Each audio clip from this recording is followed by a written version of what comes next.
నమస్కారం మీ తెలుగు న్యూస్ కి స్వాగతం. హెడ్లైన్స్ చూద్దాం.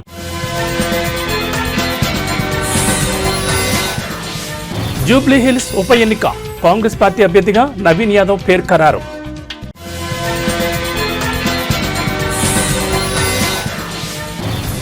ద్రోణి ఎఫెక్ట్ వచ్చే 2 రోజుల పాటు భారీ రెయిన్ అలర్ట్.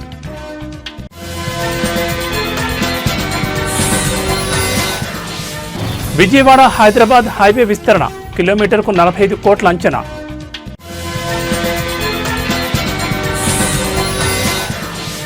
భగవంతుడికే ద్రోహం 4.5 కిలోల బంగారం మాయం. జూబ్లీహిల్స్ అసెంబ్లీ నియోజకవర్గం ఉప ఎన్నికకు కాంగ్రెస్ పార్టీ తమ అభ్యర్థిగా నవీన్ యాదవ్ పేరును ఖరారు చేసింది. దీనికి సంబంధించిన ఏఐసీసీ అధికారిక ప్రకటనను విడుదల చేసింది. జూబ్లీహిల్స్ ఉప ఎన్నిక టికెట్ కోసం అధికార పార్టీ నుంచి పలువురు ఆశావాహులు పోటీ పడ్డారు. తెలంగాణ కాంగ్రెస్ నేతలు పార్టీ యువ నాయకుడు నవీన్ యాదవ్, మాజీ ఎంపీ అంజన్ కుమార్ యాదవ్, సిఎన్ రెడ్డి పేర్లను అధిష్టానానికి పంపించారు. మాజీ మేయర్ బొంతు రామ్మోహన్ పేరు కూడా పరిశీలనలో ఉన్నప్పటికీ ఆయన పోటీలో లేనని నిన్న స్పష్టం చేశారు. ఈ నేపథ్యంలో అధిష్టానం వారి పేర్లను పరిశీలించి నవీన్ యాదవ్ పేరును ఖరారు చేసింది. జూబ్లీహిల్స్ అసెంబ్లీ స్థానానికి ఉప ఎన్నికల షెడ్యూల్ను ఎన్నికల సంఘం నిన్న విడుదల చేసింది. నవంబర్ 11వ తేదీన పోలింగ్ జరగనుండగా 14న ఓట్ల లెక్కింపు ఉంటుంది. సిట్టింగ్ ఎమ్మెల్యే మాగంటి గోపీనాథ్ మరణించడంతో జూబ్లీహిల్స్ ఉప ఎన్నిక అనివార్యమైంది.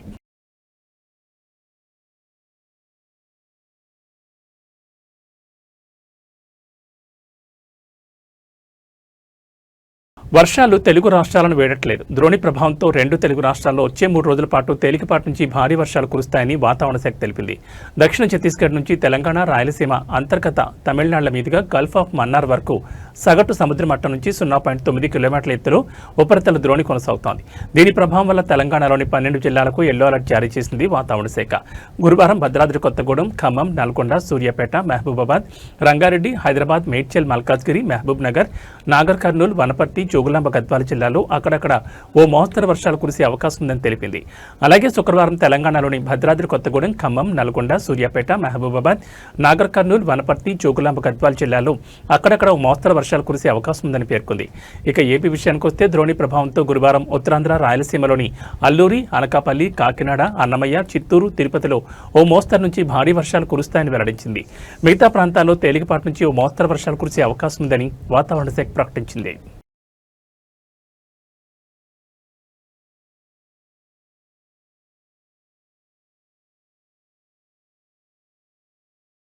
రెండు తెలుగు రాష్ట్రాల మధ్య అత్యంత కీలకమైన హైదరాబాద్ విజయవాడ జాతీయ రహదారి 6 వరుసల విస్తరణ పనులు ఊపందుకున్నాయి. ఈ ప్రాజెక్టుకు సంబంధించిన సమగ్ర ప్రాజెక్టు నివేదికను నవంబర్ 1 లేదా 2వ వారంలోగా పూర్తి చేయాలని అధికారులు లక్ష్యంగా పెట్టుకున్నారు.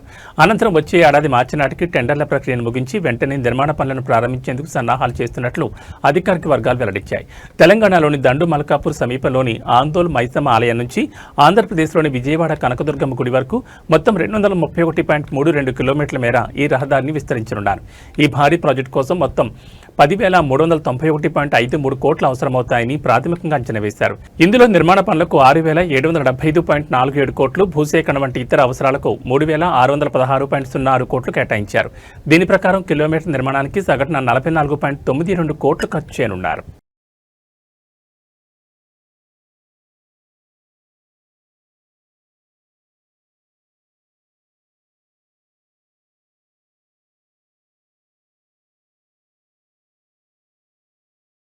కన్నడ నటుడు, దర్శకుడు రిషబ్ శెట్టి స్వీయ దర్శకత్వంలో నటించిన కాంతారా చాప్టర్ 1 చిత్రం ప్రపంచవ్యాప్తంగా భారీ విజయాన్ని అందుకుంటోంది. ఈ సినిమాకు ప్రేక్షకుల నుంచి అద్భుతమైన స్పందన వస్తున్న వేళ రిషబ్ శెట్టి తన అభిమానులకు ఒక ముఖ్యమైన విజ్ఞప్తి చేశారు. థియేటర్లకు దైవ వేషధారణలో రావద్దని ఆయన కోరారు. కాంతారా సినిమా చూసేందుకు కొందరు ఉత్సాహవంతులైన అభిమానులు చిత్రంలోని దైవం తరహా వేషధారణతో థియేటర్లకు వస్తున్నారు. ఈ విషయం రిషబ్ శెట్టి దృష్టికి వెళ్లడంతో ఆయన స్పందించారు. దైవ వేషధారణ అనేది తమ సంప్రదాయంలో అత్యంత పవిత్రమైందని, దానికి ఎంతో ఆధ్యాత్మిక ప్రాముఖ్యత ఉందని ఆయన గుర్తు చేశారు. ఈ విషయం పైన మాట్లాడుతూ దైవ వేషధారణ మన సంప్రదాయంలో చాలా పవిత్రమైన అంశం. దానికి సంబంధించిన భక్తిని, ఆధ్యాత్మికతను మనం అందరం గౌరవించాలి. సినిమా థియేటర్లకు దైవ వేషాలతో రావడం ఆ సంప్రదాయాన్ని వక్రీకరించినట్లు అవుతుంది. దయచేసి అలాంటి పనులు చేయకండి. మనం ఆ పుణ్యాన్ని, పవిత్రతను కాపాడుకోవాలని అభిమానులను అభ్యర్థించారు. కాంతారా సినిమా కథ కూడా సంప్రదాయాలు, నమ్మకాల చుట్టూనే తిరుగుతుందని, కాబట్టి అభిమానులు ఈ విషయాన్ని అర్థం చేసుకుని తన విజ్ఞప్తిని గౌరవించాలని ఆయన కోరారు. ప్రస్తుతం రిషబ్ శెట్టి చేసిన ఈ వ్యాఖ్యలు సోషల్ మీడియాలో వైరల్ అవుతున్నాయి. ఆయన అభిప్రాయాన్ని పలువురు అభిమానులు, నెటిజన్లు సమర్థిస్తూ సంప్రదాయాన్ని గౌరవించాలని ఆయన ఆలోచనను ప్రశంసిస్తున్నారు.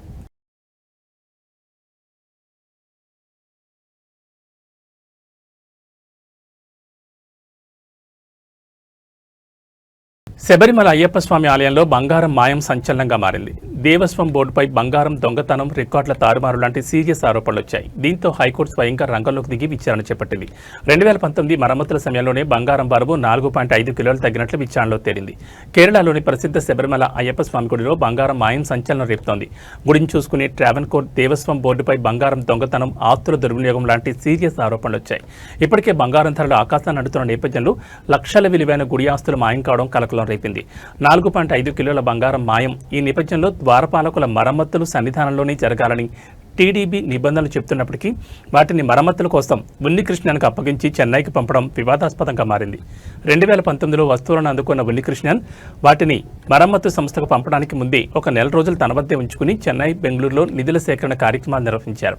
ఈ కార్యక్రమాల్లో నటుడు జయరాం కూడా పాల్గొన్నారు. 2019లో మరమ్మతు తర్వాత తిరిగి వచ్చిన వస్తువులు బరువులో ఏకంగా 4.5 కిలోల బరువు తగ్గింది. కానీ బోర్డు దీన్ని పట్టించుకోలేదు. 2023లోనూ బంగారం పోత మరమ్మతు బాధ్యతను ఉన్నికృష్ణన్ పొట్టి అనే వ్యాపారవేత్త అప్పగించారు.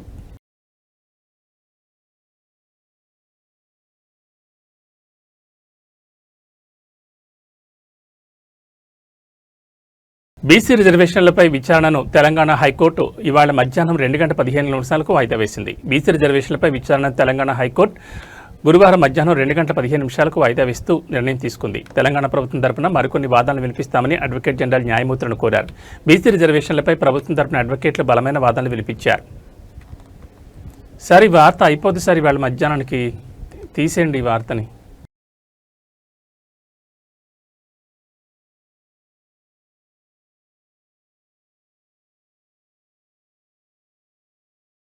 రాను కిందకి దిగిరాను అంటోంది బంగారం. గడిచిన నెల రోజులుగా గమనించినట్లయితే గోల్డ్ రేట్స్ విపరీతంగా పెరిగిపోతున్నాయి. నిన్నటితో పోలిస్తే ఇవాళ కూడా పసిడి బంగారం ధర భారీగా పెరిగింది. బంగారం ధర పెరగడానికి ప్రధాన కారణం అంతర్జాతీయ మార్కెట్లో ఉన్న పరిస్థితులే. ముఖ్యంగా అమెరికాలో నెలకొన్న షట్డౌన్ కార్యక్రమం వల్ల పెద్ద ఎత్తున ఇన్వెస్టర్లు తమ పెట్టుబడులను బంగారం వైపు తరలిస్తున్నారని మార్కెట్ విశ్లేషకులు చెబుతున్నారు. తాజాగా శనివారం ఉదయం మార్కెట్ ప్రారంభ సమయానికి బంగారం ధర మళ్లీ పెరిగింది. ప్రస్తుతం తులం బంగారం అక్టోబర్ 4 ఉదయం 10 గంటల తర్వాత బంగారం ధర భారీగా పెరిగింది. 24 క్యారెట్ల బంగారం ధర గ్రాముపై 87 రూపాయలు పెరిగింది. దీంతో పసిడి ధర 10 గ్రాములు 1,19,400కు చేరింది. కాగా నిన్న 24 క్యారెట్ల 10 గ్రాముల బంగారం ధర 1,18,530గా ఉంది. అదే 22 క్యారెట్ల బంగారం ధర 10 గ్రాములు 1,09,450లకు చేరింది. నిన్న అదే 22 క్యారెట్ల బంగారం ధర 10 గ్రాములు 1,08,650 రూపాయలుగా ఉంది. ఇకపోతే ఇవాళ 18 క్యారెట్ల బంగారం ధర 10 గ్రాములు 89,550గా ఉంది. అదే నిన్నటి ధర చూస్తే 18 క్యారెట్ల బంగారం ధర 10 గ్రాములు 88,900గా ఉంది.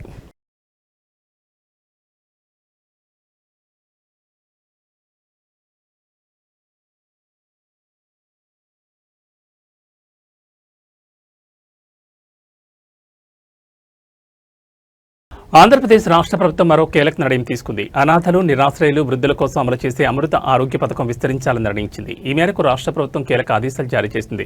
ప్రస్తుతం రాష్ట్ర వ్యాప్తంగా 2,812 మందికి అమృత ఆరోగ్య పథకం వర్తింపజేస్తోంది. ఆంధ్రప్రదేశ్ రాష్ట్ర ప్రభుత్వం మరో కీలక నిర్ణయం తీసుకుంది. అనాథలు, నిరాశ్రయులు, వృద్ధుల కోసం అమలు చేసే అమృత ఆరోగ్య పథకం విస్తరించాలని నిర్ణయించింది. ఈ మేరకు రాష్ట్ర ప్రభుత్వం కీలక ఆదేశాలు అయితే జారీ చేసింది. ప్రస్తుతం రాష్ట్ర వ్యాప్తంగా 2,812 మందికి అమృత ఆరోగ్య పథకం వర్తింపజేస్తోంది. అదనంగా 1,113 మంది అనాథలు, నిరాశ్రయులు, వృద్ధులకు అమృత ఆరోగ్య పథకం వర్తింపు చేయాలని రాష్ట్ర ప్రభుత్వం ఉత్తర్వుల్లో పేర్కొంది. ఈ మేరకు రాష్ట్ర వైద్య ఆరోగ్య కార్యదర్శి సౌరభ్ గౌర్ ఉత్తర్వులు జారీ చేశారు. తదుపరి చర్యలు తీసుకోవాలని ఎన్టీఆర్ వైద్య సేవ ట్రస్ట్ సీఈఓకు సూచించారు.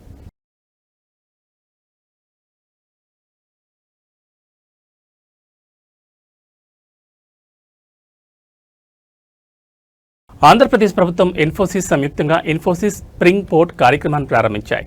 ప్రభుత్వ పాఠశాలలో 6 నుంచి 9వ తరగతి విద్యార్థులకు ఉచిత ట్యాబ్లు పంపిణీ చేసి వారిలో సాంకేతిక నైపుణ్యాలను పెంపొందించడం లక్ష్యం. డిజిటల్ పాఠ్యాంశాలతో విద్యార్థులు తమ అభ్యసనాన్ని మెరుగుపరుచుకుంటుంటారు. విద్యార్థులకు టెక్నాలజీపై అవగాహన పెంచేందుకు ప్రభుత్వ పాఠశాలలో చదివే విద్యార్థులకు ఉచితంగా ట్యాబ్లు పంపిణీ చేయాలని ఆంధ్రప్రదేశ్ ప్రభుత్వం కీలక నిర్ణయం తీసుకుంది. ఈ మేరకు రాష్ట్ర ప్రభుత్వం, ఇన్ఫోసిస్ కలిసి ఇన్ఫోసిస్ స్ప్రింగ్ బోర్డ్ అనే కొత్త కార్యక్రమాన్ని ప్రారంభించాయి. ప్రభుత్వ పాఠశాలలోని విద్యార్థులకు టెక్నాలజీలో నైపుణ్యం పెంచడమే ఈ కార్యక్రమం ముఖ్య ఉద్దేశం. మంగళగిరి నియోజకవర్గంలో ఈ కార్యక్రమాన్ని ముందుగా ప్రయోగాత్మకంగా ప్రారంభించారు. ఇది మంత్రి నారా లోకేష్ ప్రాతినిధ్యం వహిస్తున్న నియోజకవర్గం అని తెలిసిందే.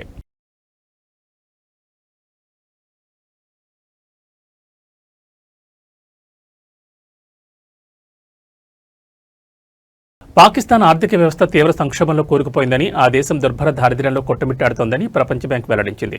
అంతర్జాతీయ ద్రవ్యనిధి వంటి సంస్థల నుంచి భారీగా రుణాలు తీసుకుంటున్నా దేశంలో పేదరికం తగ్గకపోగా మరింత తీవ్రమవుతోందని తీవ్ర ఆందోళన వ్యక్తం చేసింది.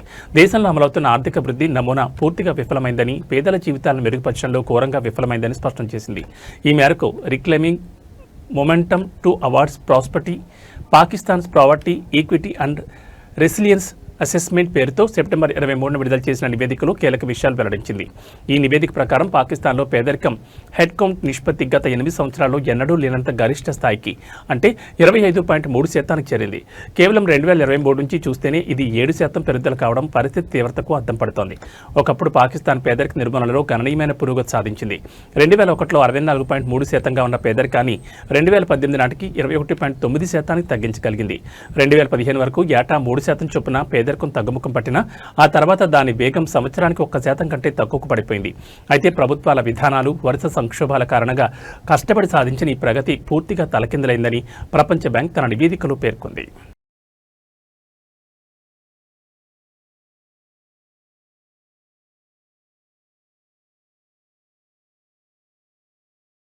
మాజీ సీఎం జగన్మోహన్ రెడ్డి చెలో నర్సీపట్నం పర్యటన నేపథ్యంలో అవాంఛనీయ ఘటనలు జరగకుండా పోలీసులు సూచనలు చేశారు. నిర్వాహకులు ఖచ్చితంగా మార్గదర్శకాలు పాటించాలని స్పష్టం చేశారు. హైవేలు, కూడళ్లలో ట్రాఫిక్ అంతరాయం కలిగేలా జన సమీకరణ చేయకూడదని తెలిపారు. ఎలాంటి అవాంఛనీయ సంఘటనలైనా నిర్వాహకులే పూర్తి బాధ్యత వహించాలన్నారు. మెడికల్ కాలేజ్ ప్రాంగణంలోనూ సామర్థ్యానికి మించి జనాలను సమీకరించకూడదని పేర్కొన్నారు.